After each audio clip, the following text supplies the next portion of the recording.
expectation of the student when he graduates and repatriates back into his community. What should be the expectation of the community? What should we expect of students when they graduate and come back home? Should there be an expectation? And if so, what should that expectation be? Before we get into the expectation of the community, the student knowledge has to realize, and also the layman person, the member of the community, without imposing, but to realize, and sometimes brothers need reminders. You need a friendly reminder, is that before we get into what you owe us, what you have to do for your community, for your people, for your country, you owe the Islamic University of Medina. It's a debt that you have to repay to al-Qura. Saudi Arabia, Kuwait, wherever you studied, they did not give you that scholarship. They did not pay thousands and thousands of dollars for your plane tickets, for your lodging, for your food, for this and for that, for your books, for you to just sit back and enjoy a comfortable, easy-going life. That is unfair and that is unrealistic. And if you read the mission statement of the Islamic University of Medina, you'll find this. So first and foremost, the responsibility that you have with regards to your own debt. You graduated from Medina, you have to pay back every single rial that was given to you for free. And that rial has to be paid back through your service, first and foremost for your own soul, and for your community, your family, your race, your country, whatever the case may be. That's first and foremost. And I think a lot of us, we lose focus of that. Some of us, we lose focus of that one way or another, that I'm indebted to this country and to this school, and I have to pay off this debt. And we all know what the Prophet ﷺ says about debts. The Prophet ﷺ says, يُغْفَرْ لِلشَّهِيدِ كُلُّ شَيْءٍ. He says that the martyr will be forgiven for every single sin. He who dies on the battlefield, fi sabilillah. Then the Prophet ﷺ, he then said, إِلَّا الدَّيْنِ سَارَنِي بِهِ جِبْرِيلُ أَنِفًا. He says, except for one's debt, because Jibreel just told me. He just gave me this last piece. Everything is forgiven for the martyr except for a debt. So, Akhi, my fellow companion, my colleague, younger, older, for the aspiring brothers and sisters, if you're unwilling to pay off that debt, don't take the scholarship. As far as the actual question, what should the communities expect? Then as was mentioned, the expectations shouldn't be but so high. The expectations shouldn't be but so low, but the people should be excited. The people, they should look forward to someone who speaks their language, their tongue, who knows their culture, who eats their foods, who comes from their struggles, who has their social ills. And bi'idhnillahi ta'ala, by Allah's permission, is going to help them out. And is going to teach them and deal with the children, deal with the problems, the marriage, the divorce, the custody, and everything else. And there's some brothers, friends, and students, they come to me, or they say, I'm going to take you here, but when they lock there, say, Mufti, you're a hostage.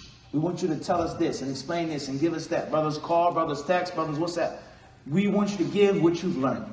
There's nothing wrong with that, with expecting that. There's nothing wrong with that. That's fine. And one should be greedy for knowledge. As the Prophet ﷺ said, "Men humani la yashba'an." He says there are two greedy people that will never ever be satisfied. Two types of greedy people that will never be satisfied. He said, "Man humun fi talab al-ilmi la yashba', wa man humun fi dunya la yashba'." He says the student of knowledge will never be satisfied. The one who's obsessed with ilm will never be satisfied. And the one who's obsessed with dunya would never ever be satisfied. So you being diligent, you being greedy, you being a little aggressive and grabbing a brother, come on, give us some classes, we want to travel with you, we want to learn with you, give us a story about Medina. There's nothing wrong with that. But at the same time, before you expect something, what are you offering? And it don't necessarily have to be money. It doesn't necessarily have to be financial things. When you're overseas, and only Allah knows, you may be starving. This is not a joke. It's not to make you laugh. This is a reality. You may be hungry without no food in Medina or Yemen. No food. You may be cold at night. You don't want no covers to sleep on. Literally. You may have rats in your apartment. You may have your landlord knocking on the door. Where's the money? And you, shh, quiet. He's knocking. I know you're in there. It's time to pay the rent. You don't have the rent. You backed up. You're studying, seeking out. This is a reality. Your wife is complaining, taking the kids to the hospital, to the pharmacy. The baby is sick. You don't have the money to pay off the doctor. This is real. You're struggling. So before you expect and demand, what are you offering? It don't necessarily have to be money. Wallahi, their brothers, they may call you, Assalamu alaikum, how you doing, Sheikh? We're proud of you. Keep up the good work. Keep studying. Don't worry, the struggle is going to be over soon. That spiritual support, that pushes you a long way. So it don't always have to be money. When somebody comes back, you can support them, help them out. You can accompany them. Do anything that you can. Contribute to make his stay as comfortable and welcome as possible.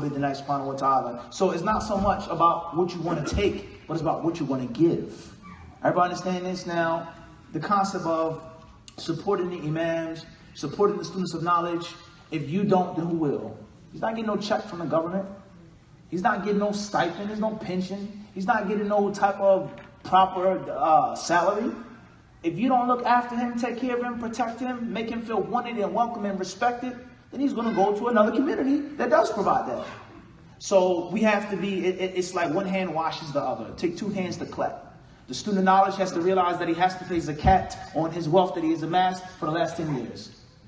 And the poor person also has a right as well, and he has a responsibility and a respect as well. So it goes hand in hand. But in general, in brief, the people, they have to make it crystal clear that we love you, we respect you, we honor your accomplishments, and we're waiting for you to get back to teach us our deen. It's their right to expect this. And it's the student of knowledge, is his right to realize that he has to fulfill the legacy of the scholars that he learned from. You went to the sheikh, you called the sheikh, you bothered the sheikh when he was sitting with his family, and he answered your question. And the same must be done for our people. Wallahu a'lam.